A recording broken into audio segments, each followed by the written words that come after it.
বিসমিল্লাহির রহমানির রহিম। আজকে যশোর ঈদগাহ মাঠে আয়োজিত এই জনসভার সম্মানিত সভাপতি, মঞ্চে উপস্থিত মন্ত্রী পরিষদের সদস্যবৃন্দ, উপস্থিত সংসদ সদস্যবৃন্দ, নেতৃবৃন্দ, আমার সামনে উপস্থিত, মাঠে এবং মাঠের বাইরে উপস্থিত মুরব্বীবর্গ, মা বোনেরা, প্রিয় ভাইরা, যশোরবাসী, আসসালামু আলাইকুম। আসসালামু আলাইকুম। ভালো আছেন সবাই? আচ্ছা, আলহামদুলিল্লাহ। প্রিয় ভাই বোনেরা, আজকে সকালে আমি যশোরে এসেছি বেশ কয়েকটি কর্মসূচি, তার মধ্যে এটাও একটা কর্মসূচি। প্রথম যে দুটি কর্মসূচি ছিল তার মধ্যে এই প্রথম কর্মসূচি ছিল উলসি খাল। এই খালটি শহীদ রাষ্ট্রপতি জিয়াউর রহমান আজ থেকে প্রায় 45-46 বছর আগে খনন করে গিয়েছিলেন। আমরা আজ আবার আল্লাহর রহমতে প্রায় 45 বছর পরে সেই খালটি পুনর্খননের কাজ শুরু করলাম, কারণ খালটি বন্ধ হয়ে গিয়েছে।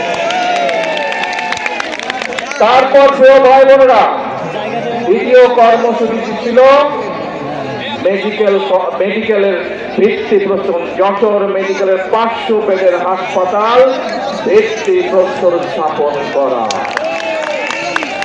প্রিয় ভাই বোনেরা, 2006 সালে মরহুম তরিকুল ইসলাম সাহেব একটি জনসভায় সেই সময়কার প্রধানমন্ত্রী মরহুমা খালেদা জিয়ার কাছে যশোর মেডিকেল কলেজ এবং হাসপাতালের কথা বলেছিলেন। দেশের যে বেগম খালেদা জিয়া তাৎক্ষণিকভাবে সেটি বাস্তবায়নের আশ্বাস দিয়েছিলেন এবং 2006 সালে সেটির কাজ শুরু হয়েছিল।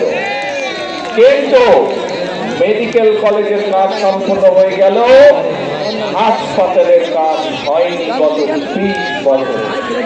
আজ আল্লাহর রহমতে শহীদ জিয়ার দল বিএনপি, দেশনেত্রী খালেদা জিয়ার দল বিএনপি আল্লাহর রহমতে আবার সরকার গঠন করার পরে 20 বছর পরে আজ আবার সেই হাসপাতালের কাজে হাত দিল। প্রিয় ভাই বোনেরা, বিএনপি আমরা একটি স্লোগানে বলি, বিএনপির সকল ক্ষমতার উৎসবকে বাংলাদেশের জনগণ, এবং সেই জন্যই বিএনপি শহীদ জিয়ার রেখে যাওয়া যে কাজ, অসমাপ্ত যে কাজ, সেই কাজ বিএনপি সম্পন্ন করতে চায় দেশের মানুষের স্বার্থে।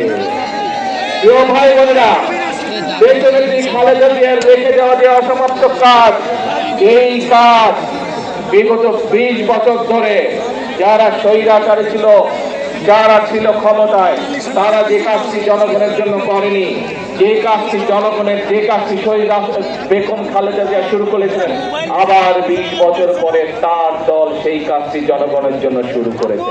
অর্থাৎ যেহেতু আমাদের সকল ক্ষমতার উৎস জনগণ, সেজন্যই আমরা জনগণের জন্য যে কাজ করলে জনগণ উপকৃত হবে, সেই কাজগুলো বিএনপি করে এবং সেই অসমস্ত কাজগুলো বিএনপি আবার শুরু করেছে। প্রিয় ভাই বোনেরা, নির্বাচনের সময় এই যশোরে আমি এসেছিলাম। সেই সময় হয়তো আজকে যারা এই জনসভায় উপস্থিত আছেন, সেদিন হয়তো অনেকেই সেই জনসভায় আপনারা উপস্থিত ছিলেন। সেই জনসভায় আমি বলেছিলাম যে বিএনপি যদি জনগণের ভোটে আল্লাহর রহমতে সরকার গঠনে সক্ষম হয় সে 12 তারিখের নির্বাচনে, তাহলে বিএনপি জনগণের জন্য কতগুলো কাজ পরিকল্পনা গ্রহণ করবে। কি সেগুলো ছিল এই যে জনসভার সামনে হাজারো মা বোনেরা বসে আছেন। আমরা বলেছিলাম এই মা বোনদেরকে অর্থনৈতিকভাবে স্বাবলম্বী করে গড়ে তুলতে চাই, কারণ বাংলাদেশের জনসংখ্যা হচ্ছে 20 কোটি এবং 20 কোটির জনসংখ্যার অর্ধেক হচ্ছে এই নারী সমাজ।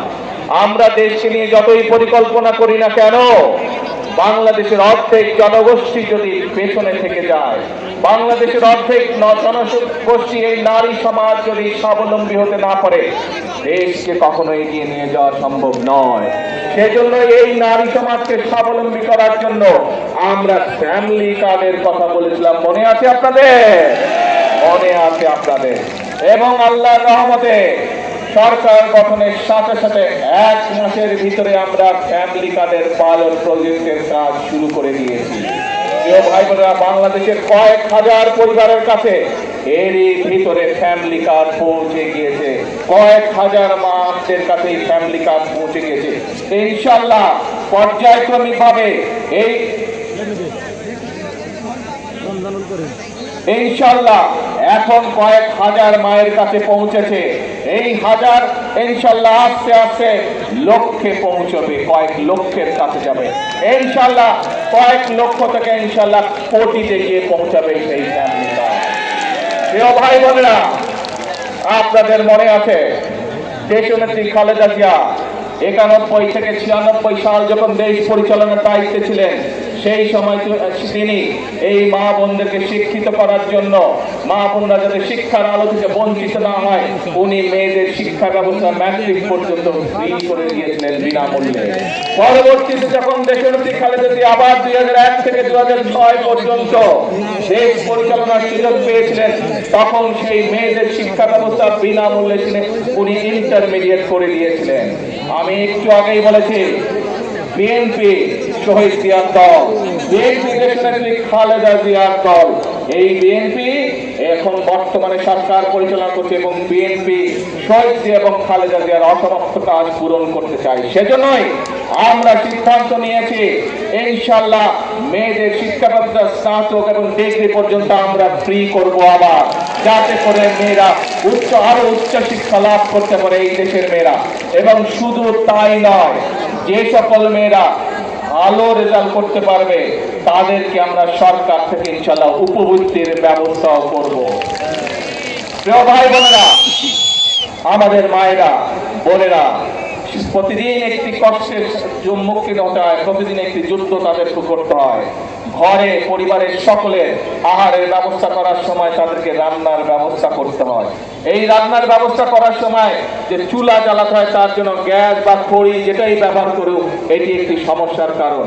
আমরা গত 2 দিন আগে পরিকল্পনা গ্রহণ করেছি, ইনশাআল্লাহ মায়েদের হাতে আমরা যেরকম ফ্যামিলি কার্ড পৌঁছে দিয়েছি, ঠিক একইভাবে সারা বাংলাদেশের যারা ফ্যামিলি কার্ড যাদেরকে দিব, ঠিক সেই মাদের কাছে আমরা আরেকটি কার্ড দিব। সেই কার্ড হচ্ছে এলপিজি কার্ড, যাতে করে তাদেরকে আর রান্নার কষ্ট পোহাতে না হয়, যাতে করে পরিবারের খাবার দাবার রান্না বান্না করার সময় দুশ্চিন্তায় পড়তে না হয়। ধীরে ধীরে ইনশাআল্লাহ আমরা সেই ব্যবস্থা মাদের জন্য করব। প্রিয় ভাই বোনেরা, এই যে কাজগুলো আমি আপনাদের সামনে তুলে ধরলাম, এই কাজগুলো কাদের জন্য? এই কাজগুলো তো এই দেশের জনগণের জন্য, তাই নয় কে? এবার আসেন প্রিয় ভাই বোনেরা,